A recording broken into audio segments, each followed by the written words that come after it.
decisions. On the menu today, we're going to be building this millennia's first 100% new chipset-based Commodore 64 because we finally got brand new CIA chips and brand new CPU. Welcome to Retro Recipes. Welcome to you guys too. Welcome.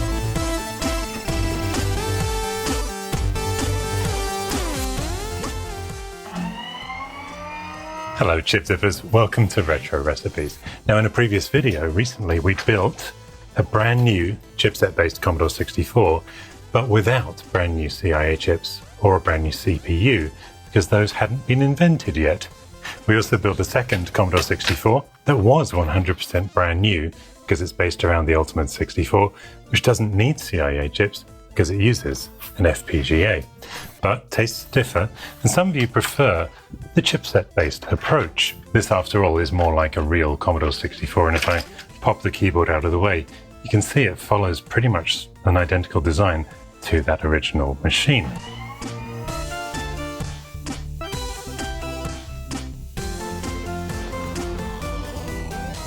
Well, we can throw that away now because the makers of that board have sent us this. It's the brand new production version of the Evo 64. It's got a few differences, which we'll look at in a second. But first, I just want to be really transparent with you guys for a moment. I don't normally do this, but I want to address some of the comments that I got on that video where I built that 100% new Commodore 64. Two of them, in fact. Now, the vast majority of you, as always, were wonderful and you loved what we were doing and you just get it. Then there were those who didn't. That's clickbait. You didn't build a 100% new Commodore 64 because you used old CIA chips. Your channel should be banned for lying. No, I built two computers in that video.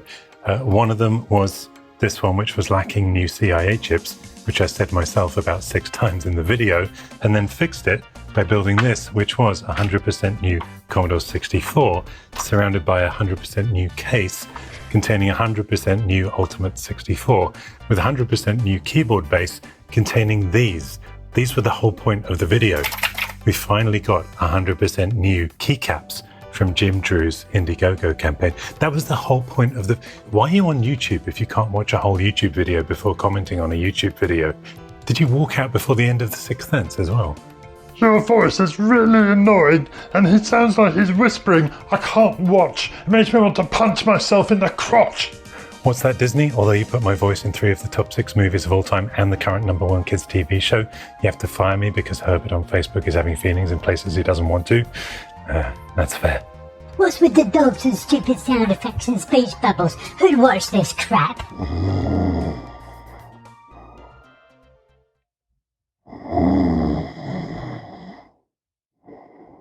Five hours later. I know. It's okay. You cover your ears, darling. Actually, a lot of our viewers have told us they watch with their wives and kids, which we hope brings families a little closer together. And for those who don't, they've told us how the childish humor makes them feel fun again and like a kid again. And that's really what the channel's all about, the happiness of childhood nostalgia. Most of our viewers haven't completely lost sight of that. Most of them. She's still watching me, isn't she? That's not a real Commodore, and the C64 released last year was already the world's first 100% new Commodore 64, so no. No. I love the C64, don't get me wrong, but it doesn't have the word Commodore anywhere on the case or the box. The one I built is literally surrounded by an officially licensed case with the Commodore logo on it, and it even comes in an officially licensed Commodore box. Well, you're obviously more of an expert than me, so if you could make a video on how to use real Commodore cartridges and put them into the C64. Also the same about disk drives and printers and all those kind of peripherals to show how this is 100% a Commodore 64. I'd really love to see that. Looking forward to it. I'll have a long wait. That looks nothing like a Commodore 64. That looks more like a see-through Amiga 500. The Commodore 64 had more of like a bread bin shape. I would know because I had one. It's the Commodore 64C, which is a type of Commodore 64. Look, it even says it, Commodore 64. Okay, that's enough of that. I think you get the general idea. You were going to catch it, huh? Seriously though, we will try to have less dogs on the channel in future, right? Yes. Look at the little baby, everybody. Well, with all of that said, I think it's time to move the keyboard from here and the chips from here into our new Evo 64. Come on then. We'll put you down. I mean on the floor. Here we go.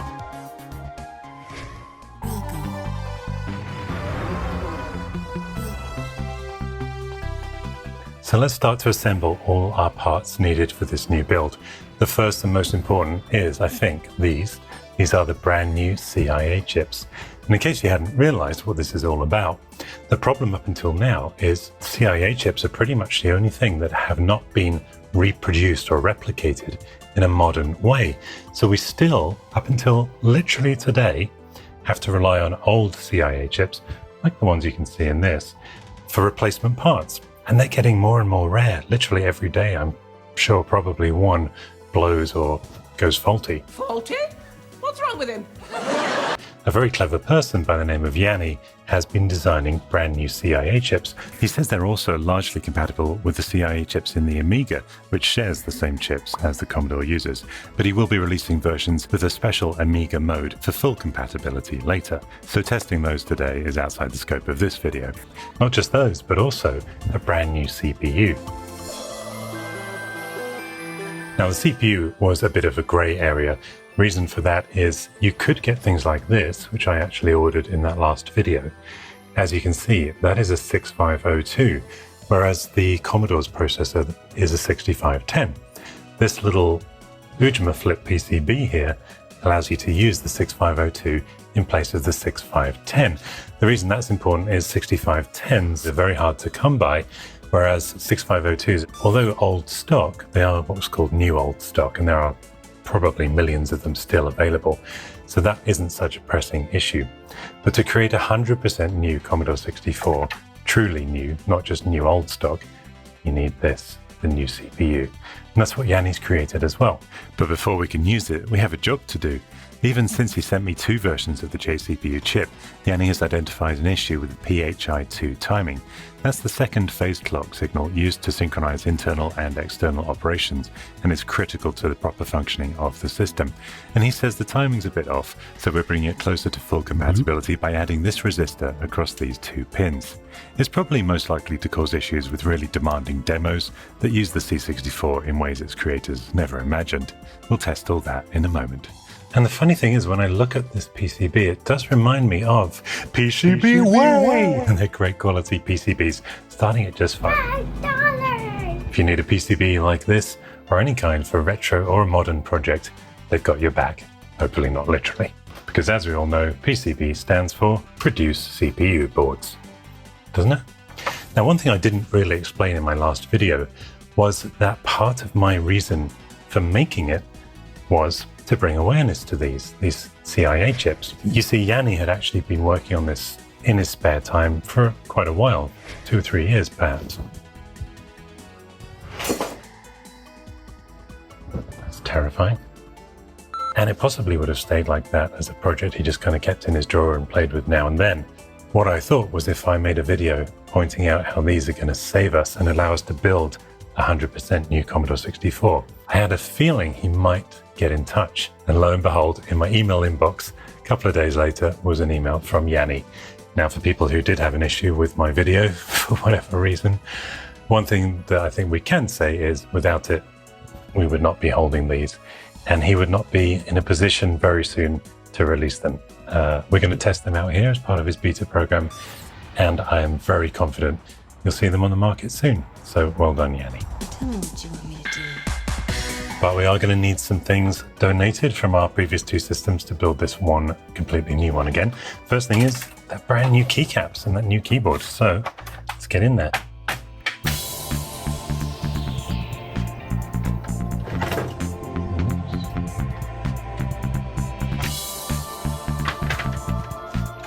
So there is our lovely new keyboard with those semi-transparent brand new keycaps sitting on the brand new MechBoard 64. And I'm going to keep saying that everything's brand new so that people who don't watch the whole video do catch the actual facts at some point, hopefully. They probably still won't. And the anti-static anti-static wrist strap is on. That's a Casio watch, because we're going to start pulling some chips out of the previous Evo 64. This was the beta version that they kindly sent us. And we are going to need the VIC chip and the SID chips out of that. While we have both in front of us, I will just say that personally, I prefer these old style capacitors like the original Commodore 64 used over this new type. Technically they're better, but I just like the fact that these look like the old C64. But the guys who made this are geniuses, because look, they've kept the holes where you can actually put those type in 1, 2, 3, 1, 2, 3, giving you the option to do it however you choose. Other differences, you can see what I think is a choke, very nice looking new one. And then everything else looks fairly similar until we come to the Kepler. That's still here, but it's now actually socketed.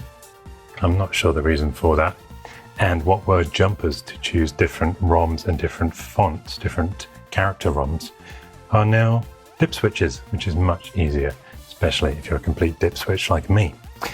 It's also got quite an interesting new style voltage step-down converter right here. I like that. Finally, over here, all of the logic and RAM chips are now SMT, surface mount technology.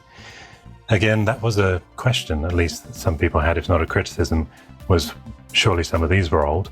Every single one of these, and I'll show you the parts list right here, are still in production today. So they are technically 100% new.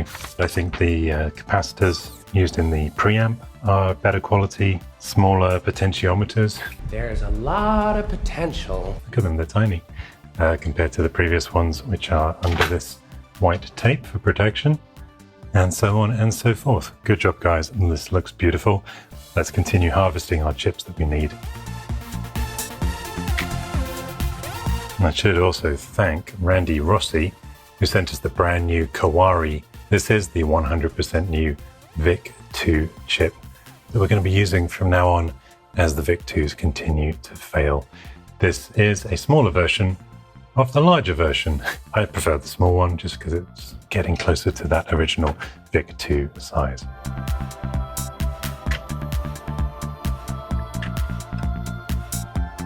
And this is the ARM SID, which is a replacement for the SID chip.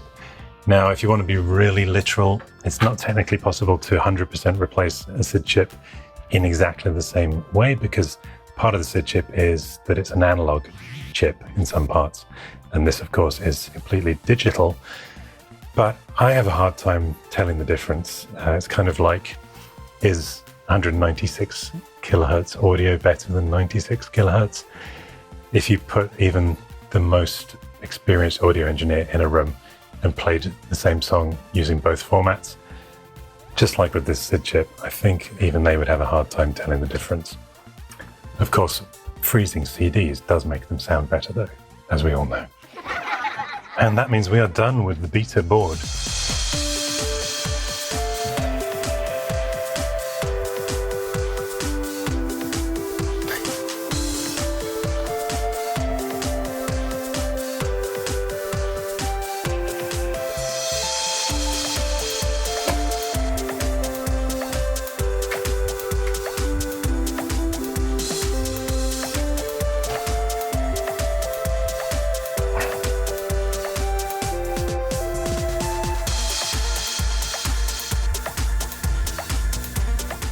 And now, the moment I've been looking forward to.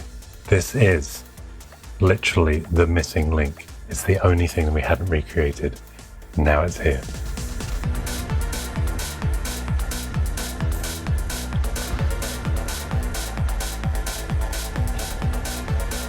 It's actually kind of a historical moment.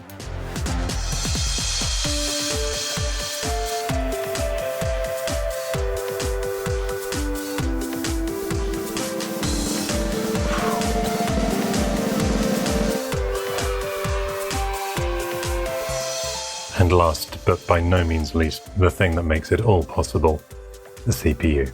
This is the first time that a 100% new chipset-based Commodore 64 becomes intact. Drum roll, please.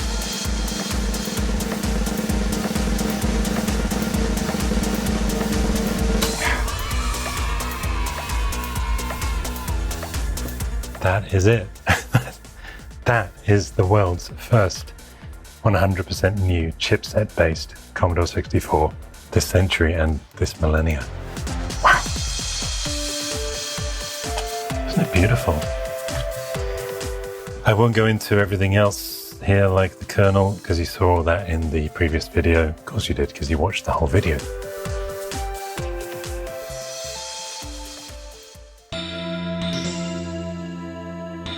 Now how about a brand new case to put that brand new Commodore 64 motherboard in? Well, I've been on the case and I ordered this from icomp.de. They of course make brand new cases based on the original Commodore 64C molds. The molds were actually found in Texas, so this has direct lineage to the original Commodore 64/64C, and that's what we're going to put it in.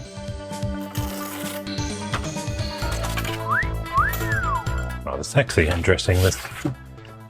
And as with our previous build, we will be using 100% new screws. So to all the commenters who like to spout nothing but negativity into the world, screw you.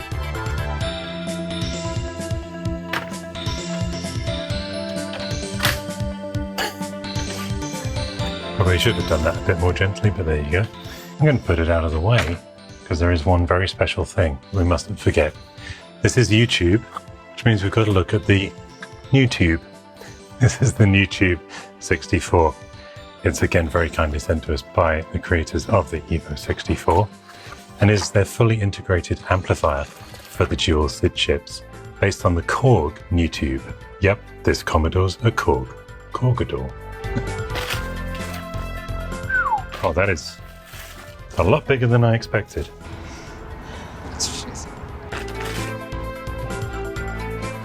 It's very interesting the way that the new tube itself is just floating there. Wow, interesting.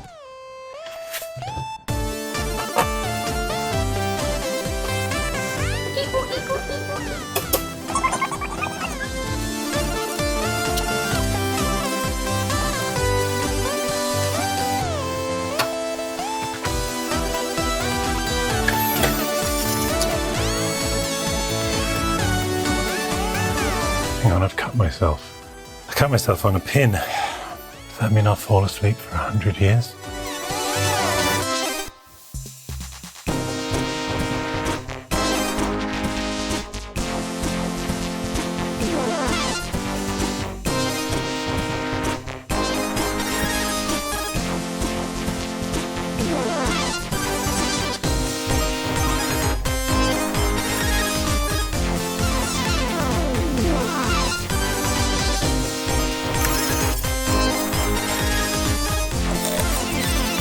Job done. It's a beautiful thing. Just like me. I also got complaints that my 3D printed keyboard brackets were not commercially available, therefore nobody could build the 100% new Commodore 60. They are commercially available. They're at icomp.de. I just printed them because I could. Seriously, are you guys all okay?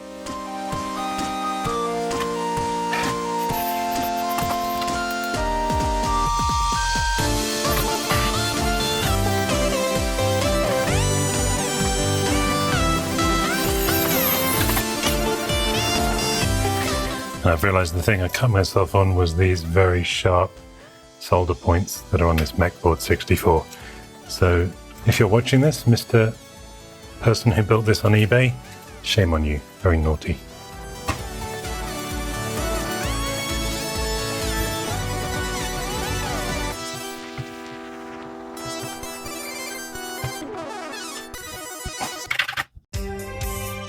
Now, as discussed, these beautiful cases have this officially licensed logo on. And this one's just beautiful, isn't it? So let's rip it off. Before I explain why I did that very strange thing, that is where the injection molding hose actually injects the plastic into the mold. It's hidden under the label. You often find them hidden under labels for that reason, so you don't see them. Which tells us that in the 80s, that original mold, that's where the plastic goes into it. The more you know, you know. To answer your question, the reason I did that is because I received this lovely gift box, including a Retro Recipes mug, because I'm a bit of a mug, from the Badge Man, Marco van den Meulenhof, aka. Other things inside here include Badge Man t-shirts. It's quite nice actually, really nice fabric. An advert of where you can get Badge Man stuff. But what the Badge Man does perhaps best is make badges and be a man. And he has made us some very special badges actually. So he's making the official ones for the Evo group by the look of it. Oh wow, a warranty sticker. You can put that over the screw underneath here. Serial number stickers. Oh, I'm going to use all these. Commodore logo. These are awesome. Thank you, sir. You're welcome.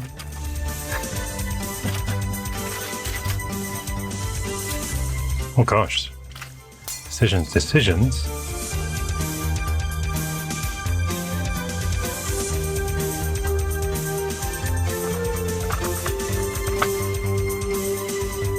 That's really nice, isn't it? But you might have noticed one in here that says 3D. I'm in the process of making a video about 3D printing Commodore 64 cases, including ones you can order online from companies like PCBWay. And there's a little teaser. Yes, it's a bread bin. Bread bin cases, of course, being another thing we still don't have replacements for. Or do we? Now, to complete building our new Commodore 64, we do need an LED to go inside the case here. They are brand new and designed to clip directly into the iComp cases. Finally, there she blows. I should say glows.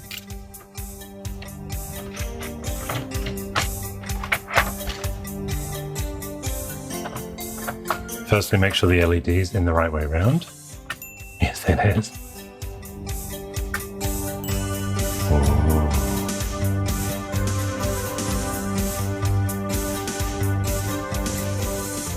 I also bought you this. It's a little bunch of LEDs. Because these are semi-transparent keycaps, why don't we put something in there to shine through?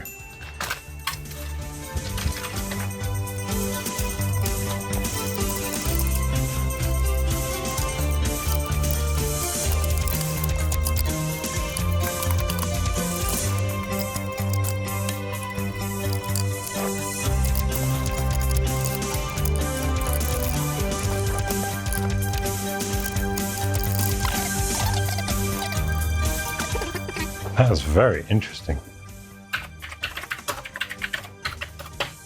I quite like that. It's a kind of haunting look to it.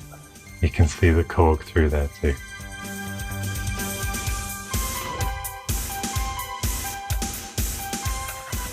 We need to go test it out and make sure those CIA chips, the CPU and everything else works. And only then can we say this is officially the world's first 100% new chipset-based Commodore 64, in case you're just joining us.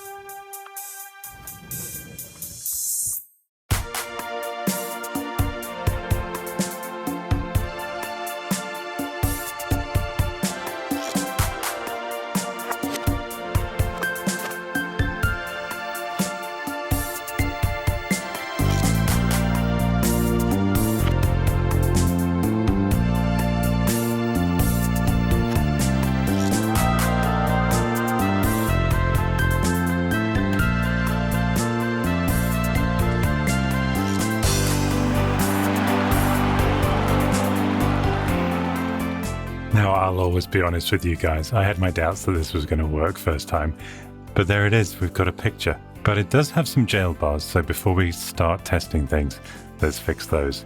And the Evo 64, one of the beautiful things is it provides multiple trim pots here that we can adjust to fix jail bars and also adjust the color and other parameters just to our liking.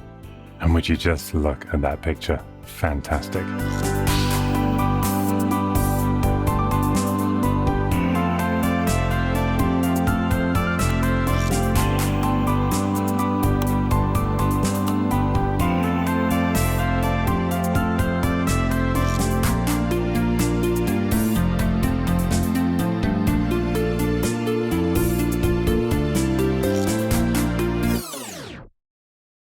Oh no, it was all going so well.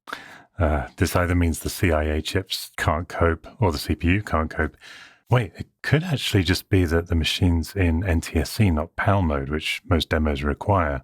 Let's flick into the Kawarai's configuration tool here, and it is configured to NTSC, so this actually bodes pretty well. We'll change it to PAL, save and reboot. Oh, pardon me. And you can see I've switched to a modded version of Jiffy DOS here as well, and it reports PAL system. Let's try some demos again.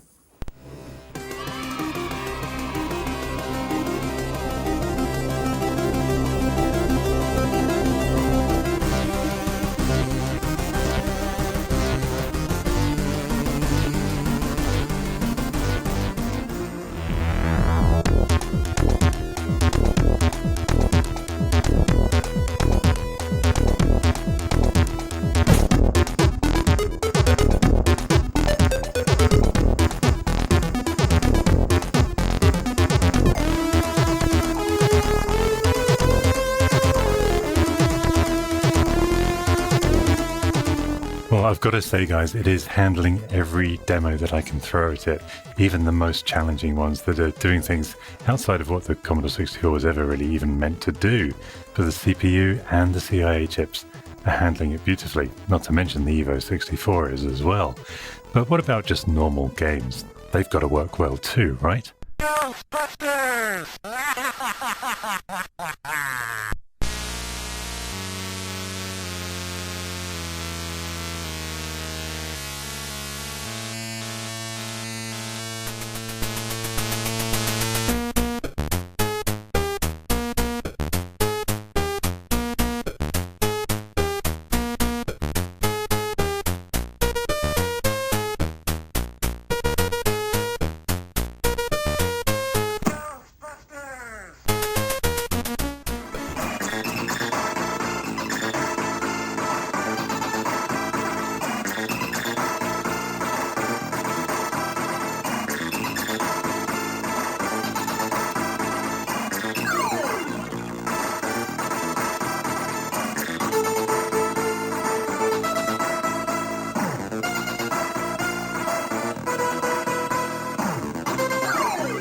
But I have to also give special mention to the sublime sound quality of the Evo's new tube, which really comes into its own when each SID chip is playing its three voices independently on each of these high-quality speakers.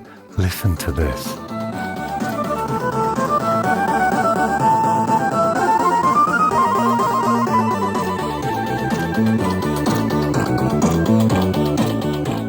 And I have to share with you guys that I don't know if any other project has made me happier than this. I introduced Yanni to Stefan and Daryl from the Evo 64 team recently, so they're all working together now in Synergy to iron out all those last compatibility tweaks. Those J-chips are still in beta after all. But yeah, I don't know if it's that these goodies have finally allowed us 100% new chipset C64 when old chips are failing left, right and centre, or if it's just that feeling that our childhoods perhaps aren't so far behind us if a brand new computer exists in 2023 that was also brand new to us in 1982. Or if it's just that it sounds so darn good. But whatever version you opt for of any of the products shown in this video, I hope they make you as happy as they did me. I'm very lucky indeed that I get to make things like this and share them with you. So finally, thanks to you for watching and subscribing, maybe even supporting the work that goes on behind the scenes here. Until next time, I'll leave you alone with Sid. Cheerio.